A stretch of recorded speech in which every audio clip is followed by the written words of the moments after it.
Hi everyone, मैं ऐश्वर्या आप सभी ट्रेडर्स का मेरे यूट्यूब चैनल पे स्वागत करती हूँ। तो चलिए देखते हैं आज मैंने किस प्रकार से ट्रेड लिया था। तो जैसा कि मैंने कल बताया था कि अगर गैप अप ओपन हो जाए तो एक रिट्रेसमेंट के बाद हम अपसाइड का ट्रेड ले सकते हैं। तो यहाँ पर इस वाली कैंडल को जो अपसाइड को ब्रेक किया था तो मैंने यहाँ पर एंट्री लेने की कोशिश की थी, जो कि मेरे इनसफिशिएंट फंड्स होने की वजह से वो रिजेक्ट हो गया था। अगर आप देखिए तो ये रिजेक्ट हो चुका था। एट 9:25 पर मैंने एंट्री लेने की कोशिश की थी और रीज़न फिर वही इनसफिशिएंट फंड, और ये मेरी दूसरी बार गलती हो चुकी है, जो कि मुझे कैलकुलेट करके रखना चाहिए था कि कितने फंड से और कितने तक का मैं प्रीमियम बाय कर सकती हूँ। फिर मैंने कम प्राइस वाली प्रीमियम को बाय किया था, तुरंत ही मैंने कम प्राइस वाली प्रीमियम को बाय किया था, लेकिन पता नहीं है 20 सेकेंड के लिए वो रीलोड ही दिखा रहा था और एकदम टॉप पर यहाँ पर कुछ मेरी एंट्री हो चुकी थी। अगर आप देखें तो एट 295 पर मेरी एंट्री थी, एट 9:25 पे। और मैं कभी भी प्रेफर नहीं करती कि ऐसे टॉप पर बाय करना। एग्जिट करने की सोच भी रही थी, लेकिन फिर ये कैंडल नीचे के साइड में ब्रेकडाउन करना स्टार्ट कर दिया था और यहाँ पर मेरा एसएल हिट हो चुका था। तो बस कल के दिन भी मेरा लॉस हो गया था और आज भी फिर लॉस था, कुछ 1300 के करीब मेरा लॉस था।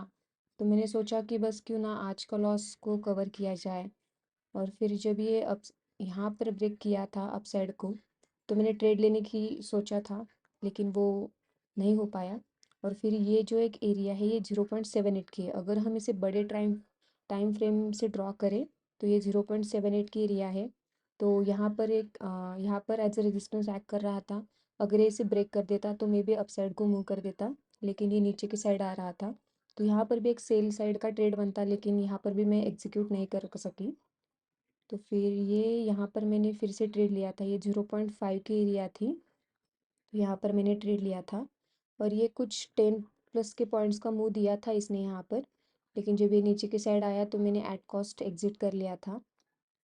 और फिर से जब ये डब्ल्यू पैटर्न मुझे दिख रहा था तो मैंने फिर से यहाँ पर बाय किया था।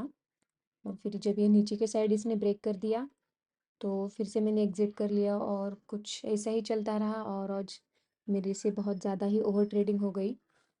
तो जिस वजह से मैंने ये चैनल ओपन किया है कि ओवर ट्रेडिंग ना हो, तो इसकी आज मैं शिकार बन गई ऐसे ही बोल सकते हैं आप लोग, क्योंकि जो मैंने सोचा था वो मैं एग्जीक्यूट नहीं कर पाई, तो इस वजह से आज बहुत ज़्यादा ही ओवर ट्रेडिंग हो चुकी है। तो आप आज का लॉस देख सकते हैं, कुछ 1600 के करीब लॉस है मेरा। और गलतियाँ तो मेरी ही है, क्योंकि मुझे सही से देखना चाहिए था कि मेरे फंड्स कितने हैं और उस हिसाब से मुझे प्रीमियम बाय करना चाहिए था।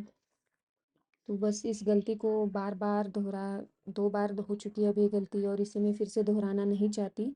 तो बात करें इस हफ्ते की, तो आज इस हफ्ते में हमने 2 बार प्रॉफिट किया और 2 बार लॉस किया है। लेकिन प्रॉफिट के कंपैरिजन में लॉस के अमाउंट ज़्यादा है, तो इस हफ्ते तो हम लॉस में ही है। और इस मंथ की बात करें तो अब तक हम 70% के प्रॉफिट में हैं। तो बस 2 दिन लगातार लॉस होने की वजह से एक साइकोलॉजी डिस्टर्ब हो जाती है और मैं नहीं चाहती कि कल भी कुछ ऐसा ही हो। तो बस मैं कल कल के दिन ट्रेड नहीं लूँगी और फिर से फ्रेश स्टार्ट करूँगी बाद में। तो बस यही है आज का लॉस, आप देख सकते हैं। तो मैं इसे रिफ़्रेश करके दिखाती हूँ। तो ये आज का मेरा लॉस है। तो गलतियाँ होती रहती है और इसे हमें एक्सेप्ट कर लेना चाहिए। आई होप कि आप में से कुछ लोग मेरे इस गलती से रिलेट कर पाए और ये गलती ना दोहरा पाए। फिर चलिए, थैंक यू।